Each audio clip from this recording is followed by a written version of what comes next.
Olá, tudo bem com vocês? Meu nome é Júlio Amâncio, ok? Eu sou professor de inglês e fui convidado pelo Luciano para poder ministrar esse curso maravilhoso de inglês técnico, ok? Qual que é o intuito? Nós queremos ajudar vocês da área de informática que fazem os cursos conosco a realmente a progredir nessa língua, porque talvez muitas pessoas percam o emprego ou uma chance maravilhosa porque não tem um domínio do inglês, pelo menos do nível técnico, ok? Então eu vim aqui hoje para nós começarmos esse curso e fazer com que vocês aprimorem bastante essa técnica, ok? E é o seguinte, caso vocês precisem de aprofundar esse inglês e né, tiverem necessidade de aprender a falar realmente, venha fazer conosco na Speak Right Now, juntamente com o Luciano, ok? É, e, logicamente, por vocês serem alunos, vocês vão ter um descontão conosco. Beleza, então vamos começar o curso? É isso aí, let's go! Vamos lá, vamos falar um pouquinho sobre técnicas de leitura, tá? As técnicas de leitura, como o próprio nome diz, vão nos ajudar a ler um texto, claro. Né? Existem várias técnicas, mas veremos as mais utilizadas. Ao ler um texto em inglês, lembre-se de usar as técnicas aprendidas. Elas vão ajudá-los bastante. O uso da gramática, logicamente, que vai ajudar também, nós vamos aprender isso mais para frente, ok? As principais técnicas são a identificação de cognatos, né, de palavras repetidas e de pistas tipográficas. Ao lermos um texto, vamos ainda apurar a ideia geral do texto, né, chamada de General Comprehension, e utilizar duas outras técnicas bastante úteis, que é o skimming e o scanning, ok? Nós vamos saber sobre isso mais um pouquinho para frente, tá? Vamos lá, let's go! Vamos lá, cognatos. O que são os cognatos? Os cognatos são as palavras muito parecidas umas com as outras no português e até mesmo na língua inglesa, né? São as chamadas palavras transparentes, ou seja, elas são aquelas palavras que realmente elas parecem ser, né, no português ou no inglês e têm o mesmo significado e elas são, né? Realmente elas significam a mesma coisa e elas parecem ser aquilo. Vou dar alguns exemplos, tá? Mas é claro que também existem também alguns falsos cognatos, que são as palavras que achamos que ela é tal coisa, mas não é, né? Ela parece ser, ela tem o formato igual, ela diz ser aquela palavra, mas não é, ok? Elas são em menor número, né? Mas a gente vai ver isso mais pra frente. Vamos lá.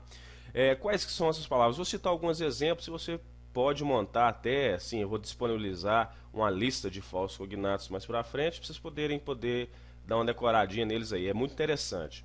Então tá, quais que são alguns deles? O school, né, você já percebe, school, escola, né, telephone, telephone, telefone, né, e não tem como confundir, né, car, carro, igualzinho praticamente, não é isso? Question, question, questão, pergunta, né? Activity, activity, atividade. Então, assim, elas realmente parecem mesmo. Training, treinamento, né? Beleza? Então, não preocupa não. Você pode criar sua própria lista de cognatos, mas eu vou ajudar vocês colocando uma lista disponível, se o Luciano me permitir. Eu vou colocar uma lista de falsos cognatos disponibilizando para vocês no site, combinado? Vamos lá. Palavras repetidas. Normalmente num texto, um autor ou a pessoa que escreve aquele texto, ele tem um objetivo, né? Ele coloca essas palavras repetidas e realmente tem um intuito com isso. E possui um valor muito importante, é claro. Um autor não repete as palavras em vão, claro que não, ele coloca ela com objetivo, né? E elas não são repetidas em geral, se elas não são repetidas, eles provavelmente colocam um sinônimo dessa palavra. Então é muito importante você prestar atenção nessas palavras ou palavras que parecem demais, ok? No sentido de semântico, né? No sentido de sentido. Muito bem. Logicamente que muitas vezes, para não repetir o termo, como eu já falei, os autores usam sinônimos, ok? Tranquilo, você vai observar o texto, você vai analisar o texto e vai olhar, pô, tem essa palavra repetida, tem essa palavra repetida, né? Pô, então essa palavra deve ser importante. Então você vai frisar e tentar saber o que essa palavra significa, né? É importantíssimo você saber, né? É necessário, ok? Muito bem, vamos lá. Pistas tipográficas. As pistas tipográficas são elementos visuais que nos auxiliam na compreensão do texto, né? Isso você vai verificar antes de datas, de números, de tabelas, gráficos, figuras, etc., né? São informações contidas no texto, ok? Você pode ver 3 pontos que indicam a continuação de uma ideia, né? Talvez até de uma ideia não exposta. Negrito, né, dá um destaque em algum termo ou palavra. Esses são, sim, na verdade, é o que você tem que prestar mais atenção. Se o autor colocou aquele em negrito, pode ser que aquilo seja mais importante que o resto do texto todo, não é isso? O itálico é importante, mas não tão importante quanto as palavras que estão em negrito. As palavras em aspas, né, elas vão salientar a importância de uma palavra, ok? E em parênteses, que elas vão introduzir uma ideia complementar ao texto. Então, gente, preste atenção nisso. Num texto na língua inglesa, provavelmente vão ter essas dicas para vocês, uma aspas, um parênteses, principalmente um texto em negrito para salientar e demonstrar que aquela palavra ela tem um certo valor, uma certa relevância dentro do texto, ok? Muito bem, é isso aí, vamos lá. General Comprehension. É isso aí, gente. O que nós vamos aprender agora é ter uma ideia geral, né, de uma ideia obtida dentro do emprego, dentro do texto, não é isso? Vamos ver com as técnicas anteriores que nós aprendemos, vamos aprender a avaliar um texto, né, e ver realmente qual seria a importância dessas palavras, dessas palavras repetidas, né, dessas aspas, né, desse parêntese dentro de um texto, ok? Vamos lá. Ó, vamos pelo exemplo, né, que eu coloquei embaixo aí, e vamos observá-lo, né, o General Comprehension, então a compreensão geral do texto, tá? Então, ó, eu vou ler e vocês observem, tá? Let's go. Distance education takes place when a teacher and students are separated by physical distance and technology, ok? Voice, video and data, often in a concert with face-to-face communication, is used to bridge the instructional gap, ok? Então o que quer dizer isso? Você verificou que ele marcou algumas palavras, né? Colocou distance education, colocou em negrito, não é isso? Colocou students também, você vê, ele negritou todas elas, né? Colocou parênteses, não teve, aparentemente teve essa aspas aí para poder, né, direcionar. Então vamos lá, vamos entender o que aconteceu dentro desse pequeno texto, ok? Ó, nós vamos entender o seguinte: primeiro a gente vai observar as palavras cognatas do texto, não é isso? Elas estão em negrito. As ideias, o que se passa dentro daquela ideia, não é isso? O que se passa dentro daquela situação.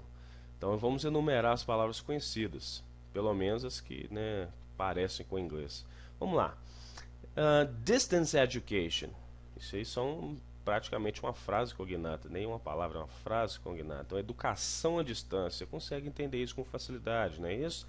Mesmo a pessoa que realmente seja leigo em inglês, ele passa levemente, pô, eu sei, essa palavra parece com distância, né? Parece com educação, entendeu? Então, nesse caso, logicamente tomando cuidado com os falsos cognatos, realmente ela é o que você pensou que seria, entendeu? Então por isso que vai ficando mais fácil. Então vamos lá, students, né, estudantes, alunos, separated, separado, physical distance, distância física, technology, tecnologia, voice, video, data, tudo isso, né, voz, vídeo, data, né? Atenção para o data, que não é data, tá, gente? Esse é um dos falsos cognatos. Faz parte. Vamos lá. Face-to-face communication. Comunicação face a face. Até, inclusive, você vê, na verdade, nem é um cognato em geral. É a palavra exatamente igual, né? A frase exatamente igual. Face-to-face, não é isso? Muito bem, vamos lá. Face-to-face communication. Comunicação face a face, não é isso? Used, usado, né? Instructional, instrucional, não é isso? No sentido de instruir, ok? Muito bem, vamos lá. Então, o que nós chegamos, qual foi a ideia geral que você chegou nisso aí? Né? Então, você poderia dizer que o texto trata sobre educação à distância, e que esta ocorre quando os alunos estão separados fisicamente do professor. A tecnologia, vídeo, voz e dados podem ser usados de forma instrucional. Ah, beleza, porque confundo com o inglês instructional, instrucional é H. Não tem problema não. Vamos lá. Você poderia ter essa conclusão sobre o texto, mesmo sem ter um conhecimento de inglês. É isso mesmo.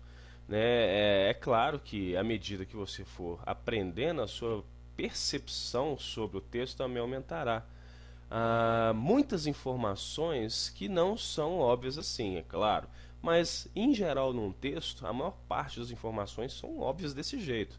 Né? Então você pode perceber que por palavras cognatas e por palavras repetidas, ou até mesmo por